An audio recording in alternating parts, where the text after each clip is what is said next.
उद्घाटन को लेकर आज विरोध हो रहा है इस गार्डन पर? कोई विरोध नहीं है। आपने देखा कि उद्घाटन अच्छे तरीके से एक साथ में हुआ। कार्यकर्ता उत्साह में रहते हैं तो नारेबाजी चलते रहती है।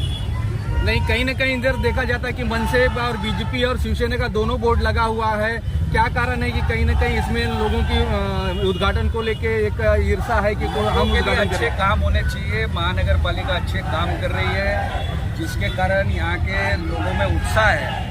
और आपने देखा होगा कि पिछले 1.5 साल से महानगर पालिका में कोई नगर सेवक नहीं है, जिसके कारण जनता अपने आप ही इस काम के उद्घाटन के लिए उत्साहित रहे। सर, आज ये जो उद्घाटन आपने किया है गार्डन का, यहाँ की जनता को क्या मैसेज देना चाहेंगे? गार्डन के साथ साथ और सुविधाओं का भी उद्घाटन कर रहे हैं। हम देखा रहेगा, हमने ब्रिज के नीचे भी काफी काम और साफ सफाई के साथ साथ लोगों की सुविधा के काम चल रहे हैं। सर, यहाँ पे ना SMS कंपनी को लेके क्या है? मैंने पिछली बार भी बताया कि SMS कंपनी का मुद्दा बहुत बड़ा है, गहन है, और निश्चित इसके ऊपर इस कंपनी को यहाँ से हटाने के लिए जो प्रयत्न चल रहे हैं महानगर पालिका और राज्य सरकार के साथ मिलकर इसका फैसला होगा। सर, कल मानखुर शिवाजी नगर में अबू आजमी ने आवाज उठाया कि नशा पूरे तरह से बंद होना चाहिए। देवेंद्र फडणवीस जी ने आश्वासन दिया है कि हम मानखुर शिवाजी नगर से नशा को उखाड़ फेंकेंगे। आपका क्या कहना है? आजमी साहब को बहुत बहुत शुभकामनाएं।